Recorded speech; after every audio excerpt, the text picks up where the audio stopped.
আমি এই অভিনন্দন পত্ৰ পাঠ কৰি দিম বুলি মনস্থ কৰিছিলো। এই লোকসকলক শ্ৰদ্ধা নজনাও, শ্ৰদ্ধাঞ্জলি জ্ঞাপন নকৰো, তেতিয়া গুণী গানী লোকসকলক আমি সন্মান নজনালে সেই সমাজখন আগবাঢ়ি লৈ যাব নোৱাৰে। আজি মই অধ্যক্ষ জহিৰুল ইছলাম সাহেবক ধন্যবাদ জনাম। তেওঁ কেৱল মোক এটা ফোন কৰিছিল আৰু ভাবিছিল যে ফোন কৰিলে ক'ত আহিম, কিন্তু এটা উশাহতে মই কৈছিলো মই আহিম বুলি। মোৰ কথাবিলাক শুনিব নালাগে।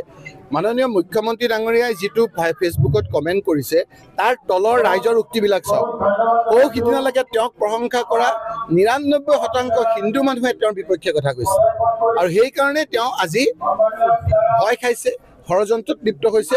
ক'ত আপোনাৰ ৯৯% হিন্দু মানুহে তেওঁক আজি বেয়া পাইছে, কোচ ৰাজবংশী লোকসকলে বেয়া পাইছে, তেওঁলোকক অপমান কৰিছে বিভিন্ন ক্ষেত্ৰত, তেওঁলোকৰ প্ৰতিনিধিত্ব নাই। আজি বঙাইগাঁৱৰ নিচিনা অঞ্চলৰ পৰা এজন মন্ত্ৰী ল'ব লাগে, আগতে তেওঁলোকে মন্ত্ৰী লোৱা নাই।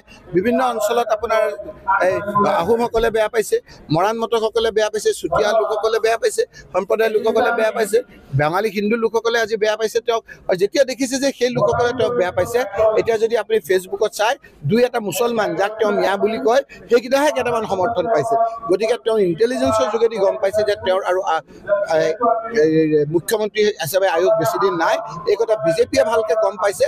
সেইকাৰণে বিজেপিয়ে পৰিকল্পিতভাৱে তেওঁক মুখ্যমন্ত্ৰীৰ পৰা আঁতৰাবৰ কাৰণে তেওঁৰ বিৰুদ্ধে এজন লোকক সভাপতি কৰিছে আৰু তেওঁলোকক যোগেদি মুখ্যমন্ত্ৰী ডাঙৰীয়াই গম পায় যেতিয়া বিনাশকালে বিপৰীত বুদ্ধি, এতিয়া বিপৰীত বুদ্ধিৰে বিভিন্ন ধৰণৰ ষড়যন্ত্ৰ কৰিছে। এইবিলাক অসমৰ ৰাইজে সকলোবিলাক ষড়যন্ত্ৰ ওপৰে পেলাব। আমি এই অভিনন্দন পত্ৰ পাঠ কৰি দিম বুলি মনস্থ কৰিছিলো। এই লোকসকলক শ্ৰদ্ধা নজনাও, শ্ৰদ্ধাঞ্জলি জ্ঞাপন নকৰো, তেতিয়া গুণী গানী লোকসকলক আমি সন্মান নজনালে সেই সমাজখন আগবাঢ়ি লৈ যাব নোৱাৰে। আজি মই অধ্যক্ষ জহিৰুল ইছলাম সাহেবক ধন্যবাদ জনাম।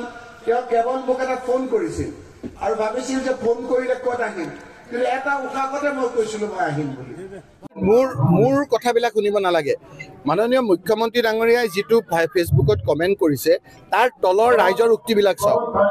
সিদিনালৈকে তেওঁক প্ৰশংসা কৰা ৯৯% হিন্দু মানুহে তেওঁৰ বিপক্ষে কথা কৈছে আৰু সেইকাৰণে তেওঁ আজি ভয় খাইছে, ষড়যন্ত্ৰত লিপ্ত হৈছে। ক'ত আপোনাৰ ৯৯% হিন্দু মানুহে তেওঁক আজি বেয়া পাইছে, কোচ ৰাজবংশী লোকসকলে বেয়া পাইছে, তেওঁলোকক অপমান কৰিছে বিভিন্ন ক্ষেত্ৰত, তেওঁলোকৰ প্ৰতিনিধিত্ব নাই।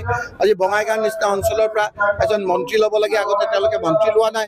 বিভিন্ন অঞ্চলত আপোনাৰ আহোমসকলে বেয়া পাইছে, মৰাণ মটকসকলে বেয়া পাইছে, চুতীয়া লোকসকলে বেয়া পাইছে, সম্প্ৰদায়ৰ লোকসকলে বেয়া পাইছে, বাঙালী হিন্দু লোকসকলে আজি বেয়া পাইছে তেওঁক। আৰু যেতিয়া দেখিছে যে সেই লোকসকলে তেওঁক বেয়া পাইছে, এতিয়া যদি আপুনি ফেচবুকত চাই দুই এটা মুছলমান যাক তেওঁ মিয়া বুলি কয় সেইকেইটাহে কেইটামান সমৰ্থন পাইছে।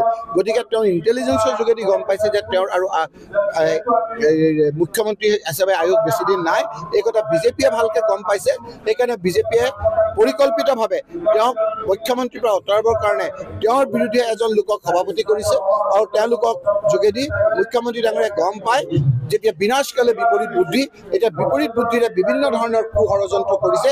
এইবিলাক অসমৰ ৰাইজে সকলোবিলাক ষড়যন্ত্ৰ ওপৰে পেলাব।